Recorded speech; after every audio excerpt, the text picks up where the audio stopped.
Welcome to Manual Work is a Bug, a podcast about the future of work and life with artificial intelligence, with your hosts, Hillary and Matthew Black. Welcome to Manual Work is a Bug. And today, I think we're talking about conspiracy theories. Yes. So in our last episode, I had a wild conspiracy theory about the OpenAI brand trip. And it made me think about all the other AI conspiracy theories that there are. So I'm going to quiz you about some. But first, fun. What's the theme song for Unsolved Mysteries? How's that go? It's like a piano. Yeah, no, I feel like that's what. Can we like layer that in? It's like a good vibe. I think that would like fit right now. All right, so we'll fix that in post. First, how are you doing? I'm good. I had a fun weekend. I went up to Monterey to go to the Monterey Car week show, which for anyone who doesn't know, it's like the car show. Like it's like where people go and auction off 20, 30, $50 million cars. You can see like concept cars, like cars that haven't made it to production. You can see like super like cars you would read about in the book. And as a gentleman's car guy myself, it was pretty cool to see. And I did witness the auctioning off of the electric Ferrari, which sold for $40 million. And it's like dividing the whole car world. Because it's expensive or because it's ugly? It's horribly ugly. It looks like if Fisher Price were to make a car. They do make cars. Fisher Price? Yeah. Oh, well, yeah, they do. You're right. But that it looks like that, right? Like, yeah, it's bizarre. All the money went to charity, so okay, cool. But yeah, it's a different world over there. Yeah, I mean, it definitely sounds like it. I'm very curious to see this car. We'll put a picture for anyone who's watching this right now. But yeah. What color was it? White. I feel like it has to be red. White, and show a picture of the guy who bought it too. We'll throw that up there as well. Okay, so you went on a trip. This does bring me to my first not conspiracy theory, which is about planes.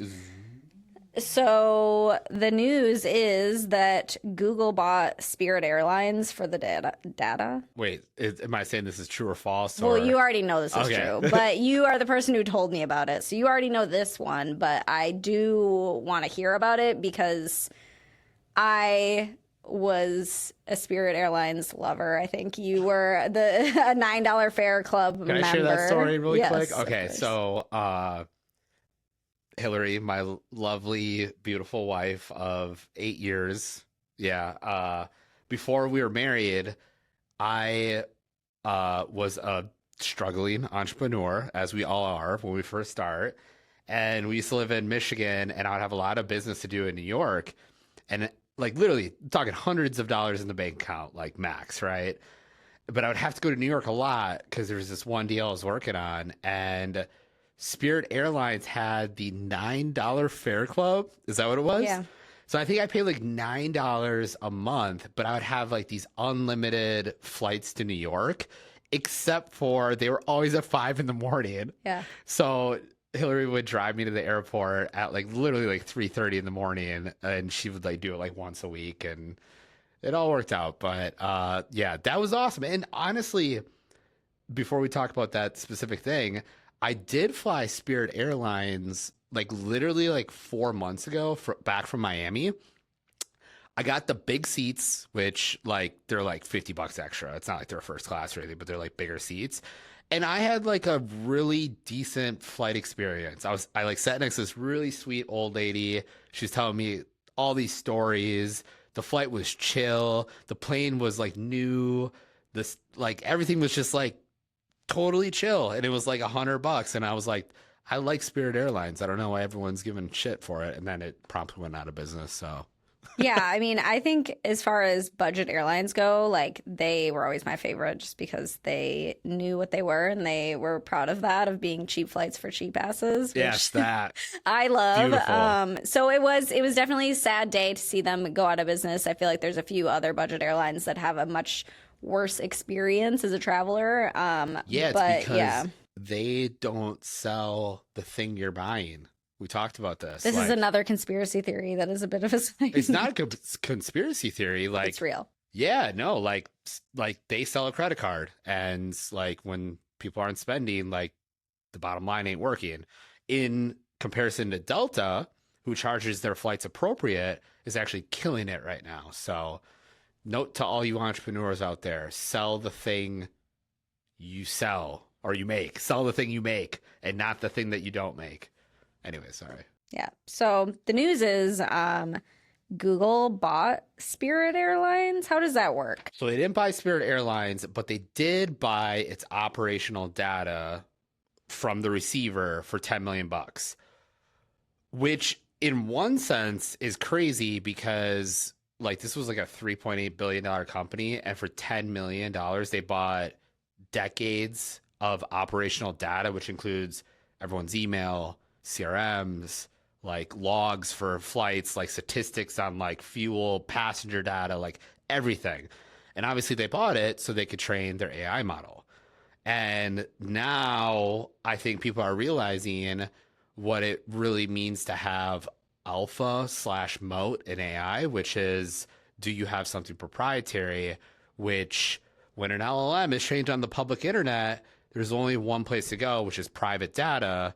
Hence, maybe you can buy it from distressed companies at really, really cheap to try to get ahead. I feel like that's crazy that that's allowed. Yes. And also crazy that data is oil now. Yeah. Oh, absolutely. I have been, now seeing all the news about that. But it's just even to think that like people are very, not everyone, a lot of people are very conscious of like their data and where it goes and things like that. And so to think of the fact that it could be like just somewhere you went and you don't know where that data can end up, that's like kind of creepy a little bit. Do you ever make like buying decisions based off of how like the company says they use their data? You know what made me think about this? There was recently, I was recently at a conference, and this woman VC was saying how like 5 years ago she used to invest in consumer plays that would like be green and like good for the environment. And she was like, who wouldn't want to pay just a little bit more to have like, green products or healthier products or like more sustainable products? And she's like, I'm here to tell you that absolutely no one will do that. Like it's either luxury or cheap. And the whole middle where that sits is like completely disappeared. And when I was thinking about that, I was kind of thinking about the whole data thing too. Like that used to be a thing, remember? Where it's like, how are you using my data? I feel like that kind of went out the window, right? I mean, there is definitely a subset of people who do care about that and are very conscious about it, even thinking of like, do you want to be using OpenAI and things like that? Like people are conscious of that. I just am not one of them. Yeah, but like enough to make, well, I'm sure there's always some people, right? But like enough to buy a different product, one that potentially isn't as good as the alternative because they do something different with your data. People do that about everything. Yeah, but I feel like it's like... It is small. Yeah, it is small because I think that there are less up and downsides to making those types of decisions. Like there's not... If a company is like performs significantly better, like you're losing out a lot by making that decision to go a certain way. But if there are two competing ones that are relatively the same and one is saying I do this and the other is saying I do this, or they aren't saying that, they're not protecting you, they don't care about you, you're going to go with the people who are, even if it is like slight downside. But I feel like the margin of that is like much smaller now. Yeah, I just feel like the weight that is placed in what you do with my data is so... It's like backseat stuff now. Now it's like, what can you do? Like, what's the value? Which maybe is good in one sense, but also why all this stuff is happening too, right? Yeah. So like the fact that Spirit Airlines was cheap because, right? Like they could only sell your operational data because they've always kept it open, right? When you bought that ticket, there was something in that contract that allowed you to be part of the thing they sell.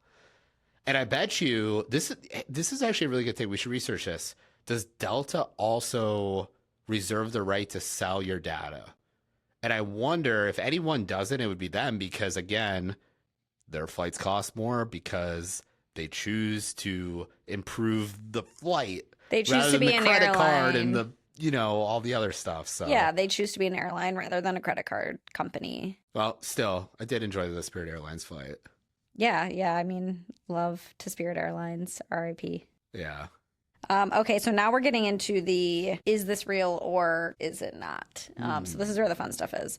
I mean, well, the first one is really not fun, but it is Amazon destroying rare books in order to use them, to like digitize them and to use them. So am I supposed to say whether it's true or not? Do you think that this is real or not? So we had recently talked about this. For anyone who hasn't heard of it, is that Amazon had been acquiring these rare books and was going to digitize them. Yeah. And in the process of doing that, they've been destroying all the books because it's faster for them to destroy them while they're scanning them than it is for them to preserve them, which is like... It sounds so evil when you say it out loud like that. I mean, it is evil. Like, it is like Fahrenheit 451 vibes, like burn all the books. And I do have to say, when I first heard of this, I thought that they were like destroying like the book. All the books? I thought they were buying all the inventory of these rare books and being like, no one will ever have these again. It's just for us digitally, but that is not the case. But it is like rare copies of books. Yeah, so I think what they're doing is they're buying like one copy of a book, scanning it, and then destroying it because it's quicker, right? While they're scanning it, like in order to scan it, they have to destroy it while they're doing it because they're probably just don't ripping have the page. to, but they don't have to. It's faster. It's probably significantly faster. Yeah. No, I mean, look, that's really weird. Like, it's my gut tells me this is probably true. But to be clear, I don't think they're buying all the books and destroying them, and now books are done, and you gotta like. I think they're scanning that, and the efficiency of destroying the book is probably greater. I don't know. To them, yeah. I mean, I think it is something. It'd be great if they just like gave the book to someone else, but they bought the book. So if you buy the book, you can do what you want with it. I don't know. But then like scanning the book and then throwing it into your model, isn't that kind of copyright infringement? I don't know. I feel like this is one of those topics where someone's going to yell at me if I say what I think. So I think it's one of those topics too that like if it were to be a company that's not Amazon doing it, maybe we would feel differently about it. The fact that it is them doing it just like has like an evil tone to it. Yeah, I can like see like the doomsday like flag at their headquarters. Yeah. So yeah, that is real. But wait, so it is real? It is real. Oh, you confirmed it? Oh, interesting. Yeah. So that's like, happening. Oh, that's crazy. It sounds not real though. Even just like buying one book of every book is a lot of fucking books. You know what I mean? Yeah. Well, and I mean like that's they like a are whole books. bookstore. Amazon is a bookstore, but now it's like garage sale. Like, isn't that how it was? They started as a bookstore. Yeah, for sure. Yeah. Yeah, no.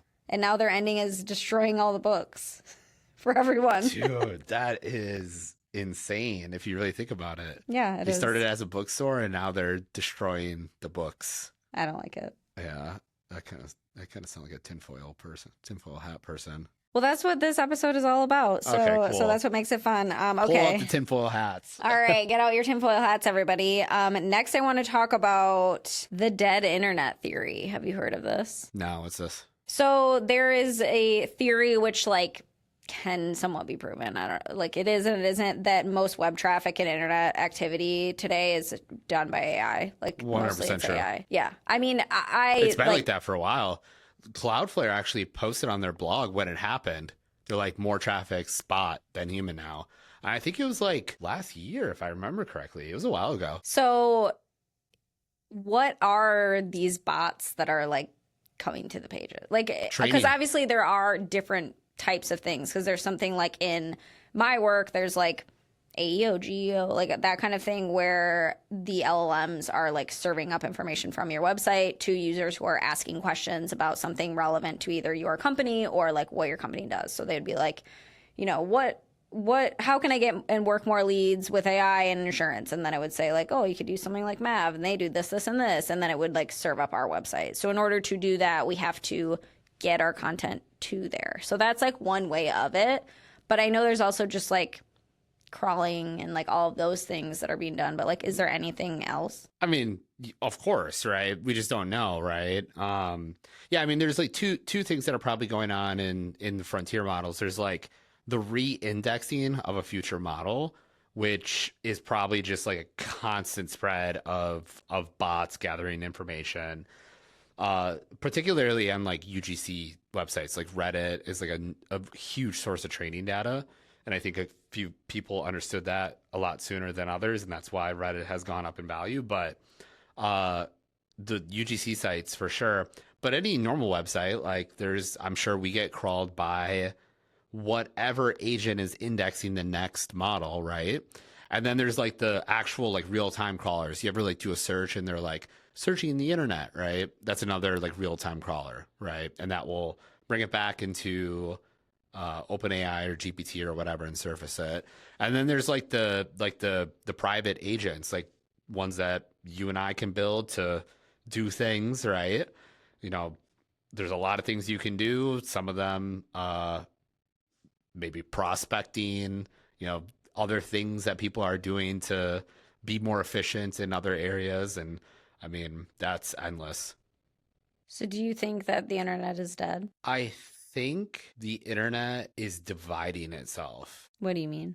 I think there are protocols that are going to be created for agents like an AI. And I think there's going to be a portion of the internet that is going to be a lot more efficient over there. And then I think there's going to be a cute little room for humans. And I don't know how to like visualize that or like, articulate that. And like maybe one of the best ways to do it is like if it has an interface, it's for humans, right?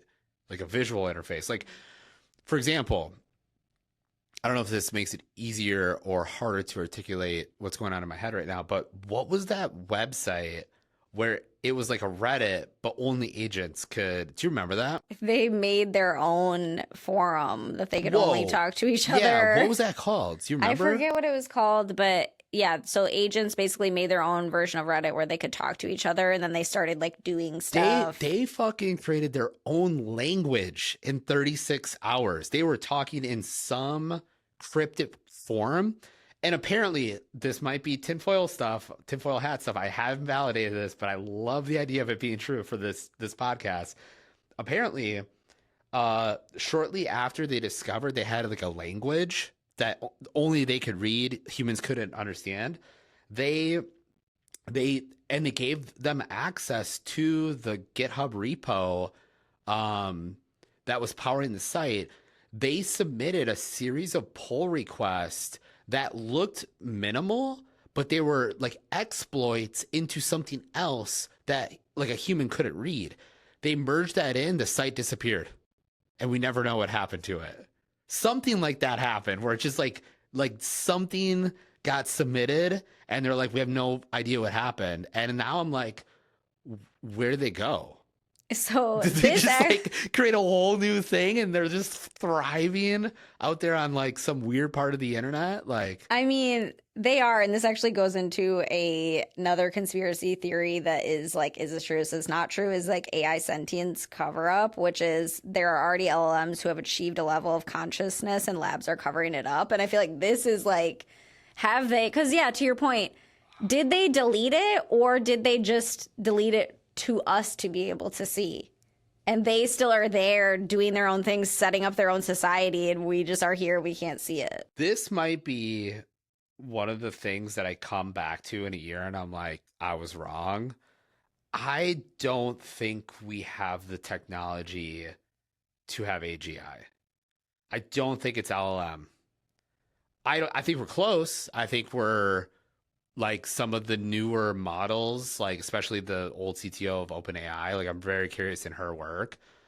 I think we're doing some really interesting thing to have like world models versus language models. But I'm not convinced that an LLM is it, no matter how much you're being sold that vision, obviously. Uh, so I'm look like it's cute to think about that idea, like Them oh, starting their whoa, own yeah, they're forum. like off in the races, but like it's almost kind of like you know what like sometimes you talk to GPT and you're like, do this thing, do this thing, do this thing. It will never stop doing that thing. But the more you push it, the further it gets like like that image you showed me last night where you like told. So I'm working on some designs for an event that we have coming up, and I'm like designing some packaging. So I use Figma through Claude a lot to help me set up like wireframes and other blog thumbnails, etc. So I was like, okay, I want to make a poker chip, and I'm going to use that as like a frame for an illustration. Like, can you just put this in there and then I'll fill it in later? And I did it like, and then I drove to work. So I was like on my way to work thinking like, oh, everything is like set up for me. I'm ready to go. And then I get there and I open it up, and we should also put an image of this because it is like, it is a circle. It's and so sad. And then it's just all these lines that in no way make an image. But the best part to me was that Claude was like, yeah, I got it. It's in there ready and waiting for you. And it was very much not in there ready and waiting for me. But that's my point. Like, could you imagine another LLM being like, oh, that's great. That's great. Keep going. Keep going. It would never stop. But then like a human would look at that and be like, what the hell is this? Yeah. Like, and they're like over there thinking it's great because like that's how language works, right? You encourage it, does more, like, and it's compute, so it never ends. But like, is there actual any intelligence in there? You know what I mean? Like, yeah, I mean, it's kind of like when you're saying them like creating their own language. It's kind of like when kids like create their own language that they're like, only we know this and we like have the secret code, and then it's just kind of like not a real thing. Yeah, but to be clear, I do reserve the right to be wrong. That's something about me. I will say something and maybe I'm wrong, but I just the more time I spend in this space and the more I'm seeing amazing technology, but I'm a little skeptical of the folks screaming AGI right now. And I think there's a lot of incentives for a few people in particular to say those things. And for folks that don't have those incentives, who are also extraordinarily well respected in their field, also say that like you just aren't going to get to AGI with LLMs. And I'm starting to think that too. Yeah, I mean, I could definitely see that, especially considering, you know, your previous descriptions of like it's everything that has happened up until now. It's not like future looking, so it's not really having its own thoughts and potentially therefore its own consciousness. Yeah, you could make the debate of what is consciousness, which is a different episode. This one's best served in like a jacuzzi, like yeah. Hey, this is looking up at already the stars, but another one on my list of potential conspiracies is we're already living in a simulation. I think I agree with Elon on this. Which is? I think there is more information to suggest we are living in a simulation than not. Well, what is an example that you could give that would make it seem as if we are, if you were going to argue that? I don't know. For this episode, you just have a hunch about it. I have a lot of ideas, but I think we might be. Just okay. Leave it at that. Yeah. All right. Well, and I did, when I was preparing for this, I did read a lot of things of people kind of saying, oh, there's already like AI beings among us and we just don't know. And that's kind of like, is that a window? And it made me think too of like the alien walk-ins and like there's aliens living among us. And like, I definitely believe that. And this is, you know, another type of thing to that, which it's also interesting to imagine. Like, do you think that there are both AI walk-ins and alien walk-ins living among us? So I think they're two separate things, right? Like I think consciousness to humans, space, time, like all of that is one thing to us. And there are a lot of different aspects of that. I mean, like you could even, this is such a fun episode. This is insane that we're talking about this, but like you could even look at some of the stuff where you know, extraterrestrial Like, you know, like there are things that we are finding that we cannot explain. Like they're not in our orbit of understanding. Like they just don't follow the laws of our world and physics. Like, okay, what the fuck does that mean? We clearly don't understand the full picture, right? And you know, those are some of the things that I think when you think about it, it's like, okay, like maybe we're replaying a lot of stuff here, and this is just an episode that starts and finishes, and maybe we're like a cute little game of The Sims where we're all like bouncing around in a box that's predetermined. House. Who knows? Yeah, it's who knows, and I don't think we will know in our lifetime. We might not know. Maybe then it would just start over, right? There was an interesting theory that I read somewhere. It wasn't Hacker News. It was someplace more interesting. Maybe it was Twitter.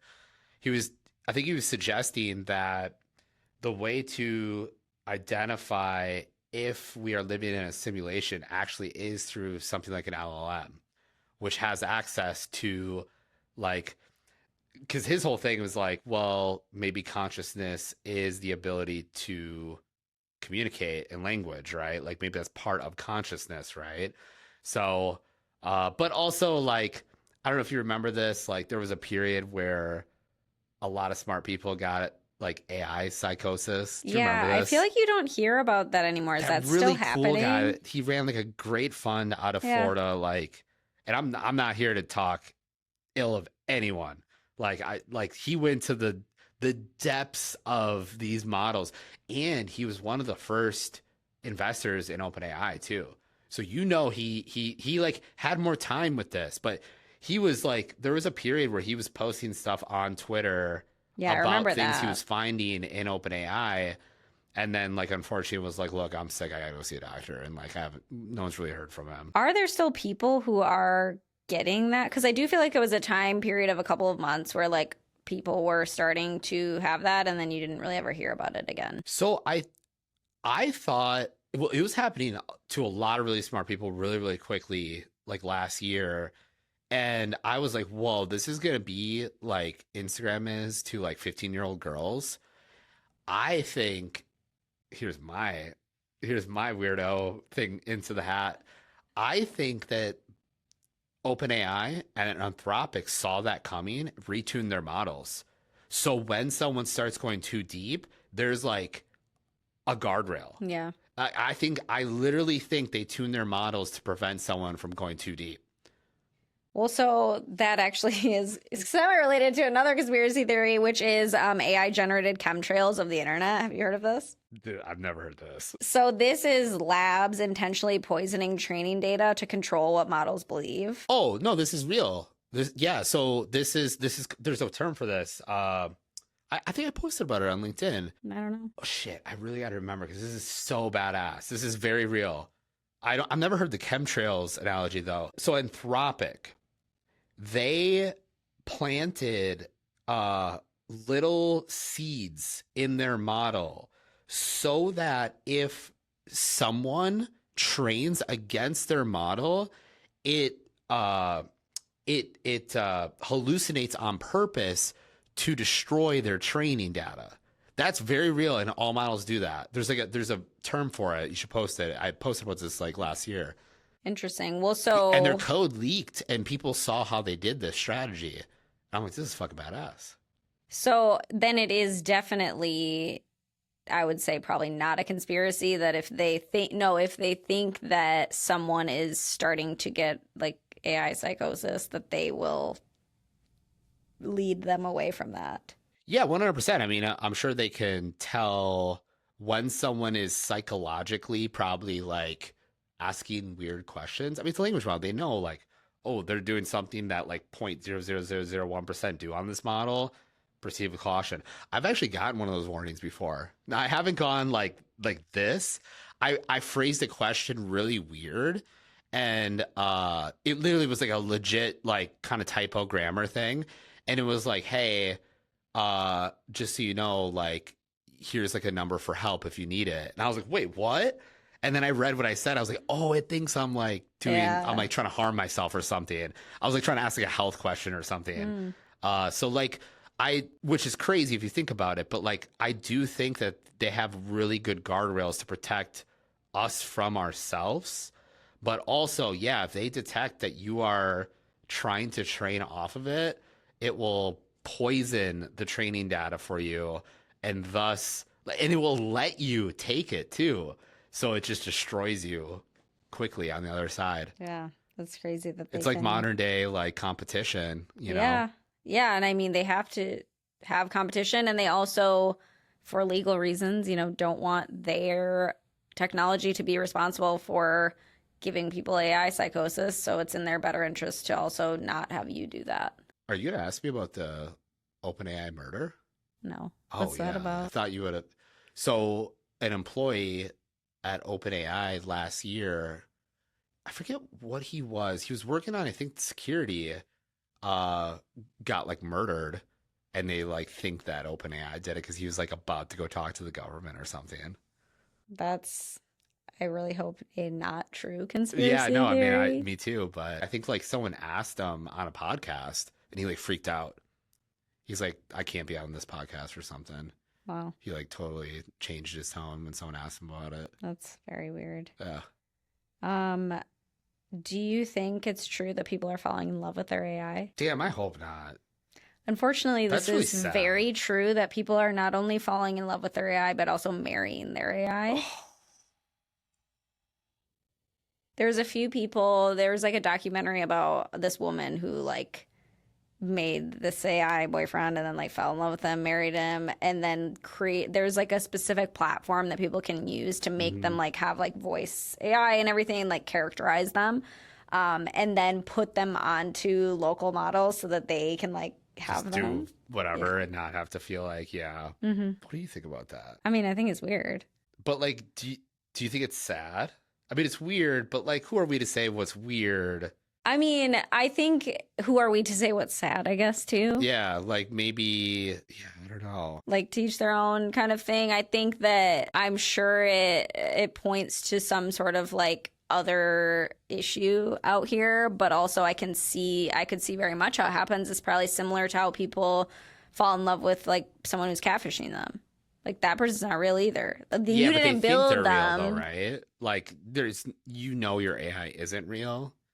I think it's similar to kind of like in AI psychosis way, like at a certain point they start to kind of like feel like they are real. And I think like there's like sites where people can like, build their own like character in this way, and some people use it to like combat like loneliness, or like if they are, in like relationships they don't want to be in or something like that, they kind of like use it as like a form of escape, which like, I mean, I don't know that it's like there are worse things, there are better things. Like, I think it is like strange, but I don't necessarily think that it is like, I don't think these people are going out into the world being like, it's not an AI, it's a person. Yeah.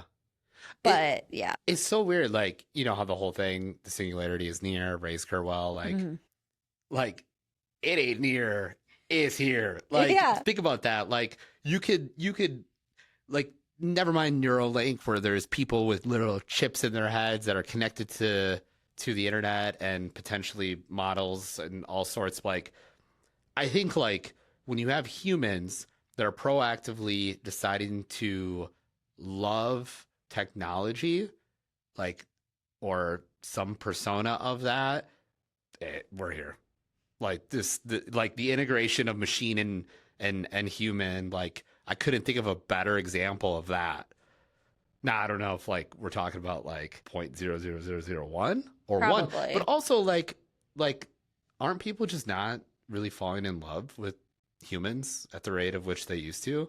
Yeah, I know think like so. births, like young people having sex, like all that's like down, but like what about like love? Is there like an indicator for that? Like human to human? I mean, I'm sure there is. I think it's probably a bit difficult to measure more than like, births and marriages and things like that. But I definitely can see why it would be happening. And I think that like it would be interesting to look at rates of people who are getting into online relationships like with humans, or like people who are being catfished, or just people who are like finding someone on a forum or something that is a person versus people who are falling in love with like technology. And we're getting to a point where probably you can't really tell the difference. Like there would be a forum that had like a bot on there that is just talking to you, and maybe you would eventually fall in love with it. You didn't create it, but you don't know that it's not a person. Like I could see that being like online catfish LLMs being a thing more than like someone going out of their way to like create their own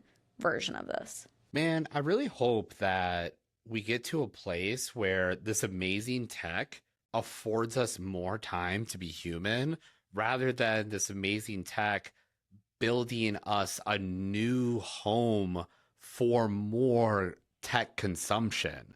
Like, that's kind of like one of my fears is like it gets so good that it starts, and I think we kind of see this already with like AI music and AI art, which, you know, I'm a huge, like that, it just makes me mad. Like what, like, but like, I feel like, you know, the better that the tech gets, like the use cases, they're just wrong. Like solve the crap that the humans don't want to do so they can go do the things that they want to do. And like, I don't know, it just seems like we're kind of dancing in this weird place. And I know there are people who think identical to me and like Mark Zuckerberg, which we talked about on the last episode. Hey, hate me if you want, but like I love his vision for the future. And like that is correct. Like humans will be humans and this can help us be humans better. Like, but yeah, I the whole idea of falling in love with AI is kind of weird. It is. But you know, but apparently true. It is true. It is true. Okay, so I have one last one that I would love to know if you think that this is true conspiracy. Liquid Death made an ad saying we should cool data centers with our pee.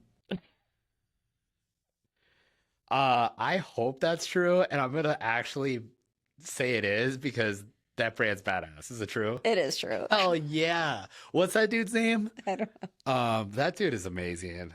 Yeah, it is true. I did just see, and maybe we can link to this, a post on LinkedIn, which was how I found out about it, that someone said that they were looking into that scientifically to see, like, well, what would happen if we did that? Would it actually cool it down? Wait, so they actually did like the research to see if it would? A person did, not in the ad. I mean, it's all liquid cooled, so yeah, it probably would work. And like, is there something here? Like, should we just route all of our pee to cool the data centers, and maybe it still works? Like, I don't know. I don't know. Will it work, or is it just a conspiracy? Imagine if you had to get tested to see if you could actually be eligible to cool a data center. With that, I think...